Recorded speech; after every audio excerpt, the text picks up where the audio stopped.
This is a transformer. It's a Darth Vader transformer from Hasbro. And Hasbro kind of got upset at Asus when they named one of their Android tablets Transformer Prime. Asus is happy, though, because Hasbro did not win that particular lawsuit, and so Asus gets to keep the name Transformer Prime.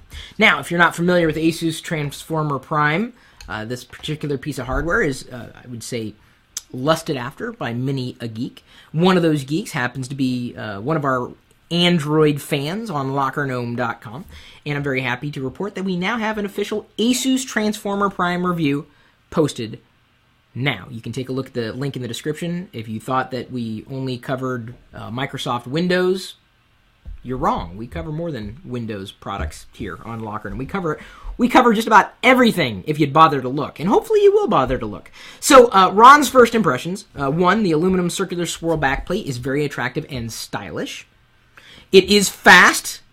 He says, have I told you it has a quad-core processor? And it seems that it's taking advantage of the hardware. I mean, the software, in conjunction with the hardware. That's good news.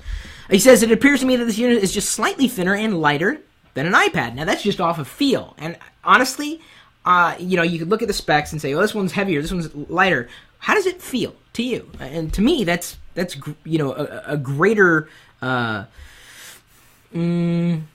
revelation in the grand scheme of things. How does it feel? Does it feel heavy? Does it feel light?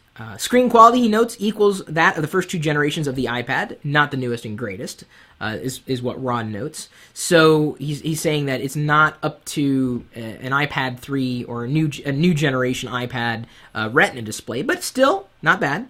Micro HDMI and micro SD slot card slots make the unit more versatile, and I think this is where non-Apple devices really have a leg up. The fact that you can offload data or use data on external storage, like removable media, like SD cards or micro SD cards.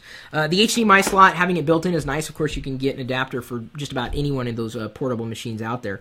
And he notes that the 8-megapixel camera is an improvement over most tablets. Although, gotta tell you, I don't care what tablet platform you have. I just don't see many people using the cameras for anything other than maybe network time, as in like voice or video chats with one another. So he gives his experiences with the Transformer Prime, and he said that he believes that the Asus Transformer Prime is an excellent option for those who want to use an Android operating system instead of being locked into Apple iOS or iTunes Vice. So if you are looking for an Android tablet, the Transformer Prime may very well be it, if only because they have like a docking station type of option that will transform that tablet into more of like a laptop. So yes, you can connect, usually you can connect wireless keyboards, like Bluetooth wireless keyboards, to a variety of tablets. Asus has taken a step forward and made it seamless.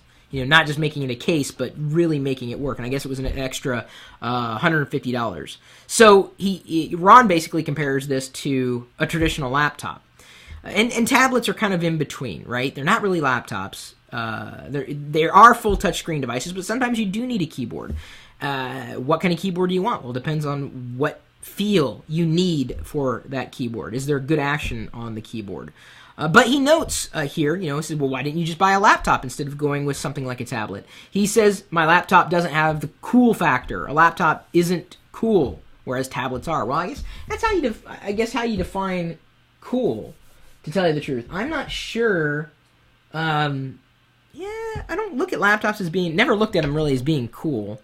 Maybe they're not as, sleek as a tablet type of computer. I think once laptops have touchscreen capabilities built in, whether we're talking a proliferation of slates or full-on tablets or notebooks that have touchscreens, maybe they'll be cool again because touch seems to be where it's at. And that's what he notes here. But he said that the same ease of transport as a tablet, something that brings it up more than a notch when you think of lugging it around through an airport terminal.